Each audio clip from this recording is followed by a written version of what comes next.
In this class, we're going to talk about human behavior in the context of economics. So the topic is human behavior in economics.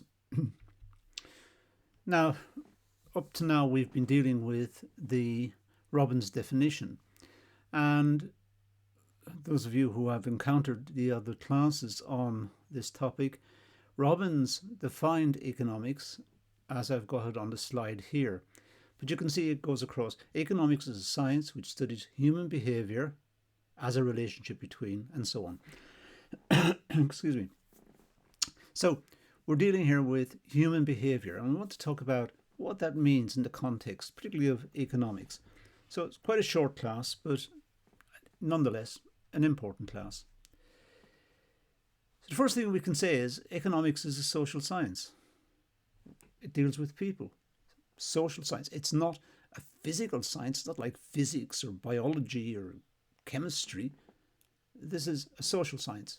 Economics deals with people's behavior, hence a social science. Natural sciences are composed of disciplines like physics and biology and chemistry, and they've got a much more robust methodology.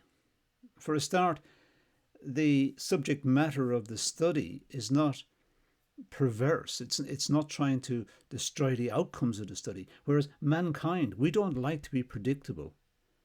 If we're predictable, we change our behavior. It sounds boring. It sounds like an insult. If you say to someone, you're very predictable, that sounds like an insult. So they go away and change their behavior. Whereas a particle in physics will not change its behavior because someone has insulted it. So there is a difference between the natural sciences and the social sciences. The social sciences, we're dealing with people like you and I, and we are emotional, we're inconsistent, we're just very confusing people. And that's the way we live, and we like to live like that. Relationships are much more complex when we deal with people. We have psychological issues and cultural variables that defy modelling. People have different cultural backgrounds, and sometimes people from a different culture again will not understand the first lot of people who have a different culture, and it's complicated. And even if we don't have that difference in culture, we have a difference because we're different people. We have different ideas about the world, we have different priorities, we're just different. And that's what a good thing about being human. It's not a bad thing. This is excellent. This is what makes life worth living, makes life enjoyable. We should celebrate the fact that we're slightly different and slightly off the mark and on many issues. So, but it does mean relationships are very complex. So an economist is not dealing with an inanimate object like a physicist or a chemist or a biologist. An economist is dealing with people like you and I, and we are variable. We're inconsistent and we're variable, and sometimes we go according to the model and sometimes we don't. It all depends. But that's what makes life interesting, as I said. So we can feel sorry for the economists, but at the same time, life is fun the way we live it. There are more variables to be considered in the social sciences than in the natural sciences, generally speaking. I'm sure many physicists and many natural scientists will disagree with what I've just said, but I got a feeling that we've got more variables. You're dealing with people. You're talking about what determines their demand for bread. Well, what determines the demand? The price, their income, their tastes, availability of the bread, transport of the bread to the place. It depends on so many factors. Whereas in the natural sciences, there may be only a couple of issues to deal with. They're very complicated, I agree, but there may not be as many issues as economists have to confront when they get down to dealing, as I said, with you and I, because we are complicated, I'm pleased to say. The object of study in the social sciences, man, is far more complex than objects of study in the natural sciences. So let's just make a note of that. And as I said, I personally like the idea of that. I like the idea I'm not predictable or totally predictable. If I'm totally predictable, I sound very boring. I'm predictable in a nice way.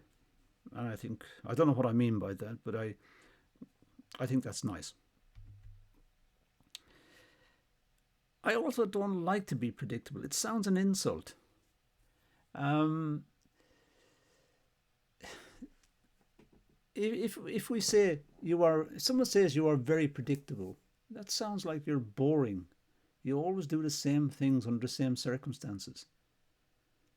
So if someone says that to you, the chances are you'll go away and try and change your behavior. So we don't go towards a system where we're settling down to an equilibrium, down to a balance that under certain circumstances we always do something. We don't have that. Under certain circumstances we may do this, or we may do that, or we may do something else. So we are not very predictable. So the problem in the social sciences, we have to deal with man. I say man, obviously that's woman as well. Man, woman, child, Homo sapiens. We have to deal with us. And other animals, they also have the same thing. A lot of animals don't like to be predictable either, and they go away and vary their behavior. But we certainly do. Now, there is a group of economists called the Austrians. We're not going to deal with them. We might put up some classes later on the Austrians. They lived around the 1870s, 1880s, thereabouts. And would you believe they lived in Austria, a lot of them. Not all. A lot lived in New York and in different places. But they say man is far too complex to be modelled mathematically. So they were totally opposed to the use of mathematics in economics. And they developed a whole different system of economics to the one we're going to deal with. We're going to deal with, if you like, it's called neoclassical economics. It's the orthodox economics. If you go to university here in the UK or in America or in many countries, you'll study neoclassical economics. Mathematical economics, chances are. Whereas the Austrians totally disagree with this. And they're a fascinating read, fascinating bunch of economists. So I recommend that later, when you finished your course, just make a note for the long run. Later on, you want some entertaining reading. Read some of the Austrians. And by that time, maybe we'll have a course on them. I hope we do. But read over their material. They're very interesting, but they totally reject the fact that man can be predicted, and they don't totally reject the idea of mathematics in economics. So we have this problem. We've got lots of variables because man is so complicated. I'm complicated. My demand for coffee depends on a lot of things. It depends on the type of coffee. It depends on where I am, what I've been doing. It depends on how much money I've got. It depends on the availability of the coffee. It depends on advertising and how much impact the advertising has had on me. And there's a lot of variables here. It's so complicated. So economists know this, and so what they do is to simply say, let's ignore all the complications and just focus in on one thing, because it's too complicated. Let's focus in on one thing. Let's focus in on the price of coffee. My demand for coffee depends on the price. Well, okay. If we say that, that's fine, but we are ignoring the fact that I may not have a lot of income, or I'm really overwhelmed by the great advertisements for some coffee or some coffee house. So it's complicated. There are many variables that impinge upon my head when I go, and even when I'm going out and I think I'll have a coffee when I'm out, I'm not sure where to go for it, what sort of coffee to have, what the going price is. Uh, there's so many variables. So what economists do is they get rid of all the complications, and they do it with this Latin expression, ceteris paribus. Now, ceteris paribus means hold everything else constant. So if I go out, I say, I'm only going to consider the price of the coffee. I'm not going to consider my income, the advertising on television. I'm not going to consider anything. I'm just going to consider the price of the coffee. That's ceteris paribus. I'm holding everything else constant. I'm ignoring everything else. I'm just focusing in on the price.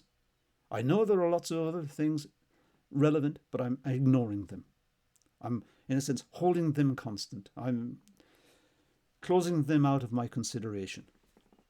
So, ceteris paribus it's like a trick we use, but the natural sciences do it as well. The natural sciences often conduct experiments and they hold things constant. Pressure and volume and temperature, Boyle's law, for example, in physics, which you did at school, the container in which all the experiment happens, that's constant. The volume doesn't change.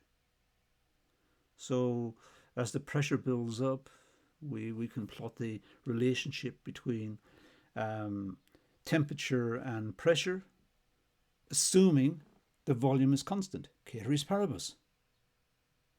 So the natural sciences use it. They don't call it, they don't mention it explicitly like economists. Economists are very honest about this. They're saying we're going to hold things constant because the world is too complicated. We're just going to focus on what we want to analyze. Right. Let's look at Robbins' definition. Economics is a science which studies human behaviour as a relationship between ends and scarce means which have alternative uses. Ends and scarce means. Ends are like our wants. That's what I want. That's the end of my activity. My ends, when I work, the ends to which I'm working for is my wants. These are the things I want. The money to satisfy my wants. So if I don't get paid for what I'm doing, I'm not going to do it. I'll do something else, something I enjoy, or I'll find a different job. But once I've got the money, then I can satisfy my wants. I can go and buy the things that I want. Means are the methods by which I satisfy my wants. So I go to work. I satisfy my wants by going to work.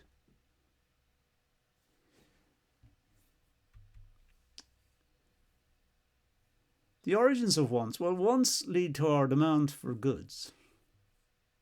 We know that. We want things, so we have a demand for the goods.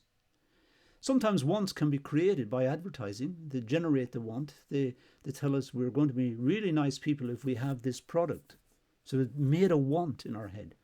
It's a fashion thing. Everybody's dressed this way, so we have to have the same style of clothing. They're creating the want in our heads. And that leads to our demand for the goods. Then we go to the shop and we try to buy the goods that satisfy the wants that someone else has made in our head. Wants arise in our head, as I said. It's psychological.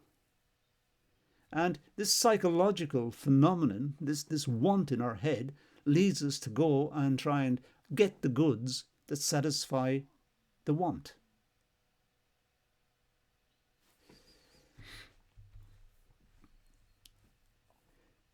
Sometimes the satisfaction of our biological, our food and heat and transport and the biological things, and the cultural needs, going out for a night or seeing friends or going to a sports match or whatever it is, they require a wide range of goods. We want food and shelter. We also want luxury goods. So It's complicated. We think of life as being very simple, but in fact, all the time we're confronted by choices.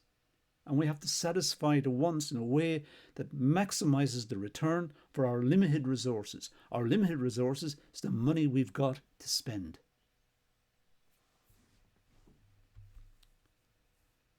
It's also the case that our tastes change over time.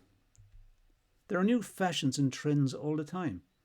And the new fashions and trends are trying to destroy the old fashions and trends, the ones that they gave us the previous year. The previous year they said, these are the ultimate clothes, this is the way you should look, there you go.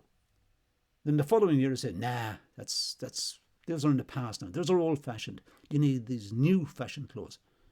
So they've created a new demand in our heads, which makes the existing clothes obsolete. Nobody wants to be seen wearing those.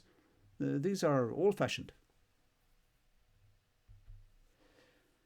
There's a pressure to conform that may be related to the influence of the advertising industry. They want us to be in a certain way.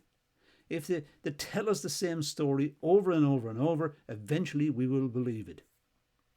So the advertising industry will show advertisements that if you buy a certain product, you will be a certain type of person. You will be an attractive, interesting person. If you don't, you are not attractive and you are not interesting. They're playing with your mind. But that's okay. We understand it.